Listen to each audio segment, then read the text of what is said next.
জমিন আল্লাহ বানাইছেন কুন ফায়াকুন বইলা, কিন্তু আমারে আপনারে আল্লাহ পাক কুন ফায়াকুন বইলা বানায় নাই।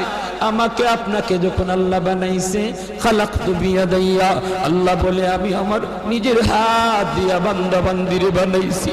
কারণ এই চেহারার মধ্যে এত দামি কপাল, ওই কপাল দিয়া বান্দা আমার কুদরতি কদমে সাজদা দিবে।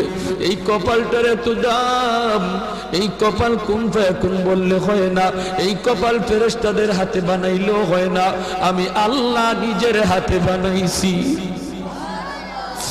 আল্লাহ পাক কই আমি আল্লাহ দেখি জমিনে কেমন অন্যায় হয়, অত্যাচার কেমন জুলুম হয়, জমিনে কেমন অন্যায় হয়, অত্যাচার হয়, কেমন জুলুম হয়, কেমন গুনাহ হয়, আমি আল্লাহ দেখতেছি, আমি আল্লাহ দেখতেছি। আমার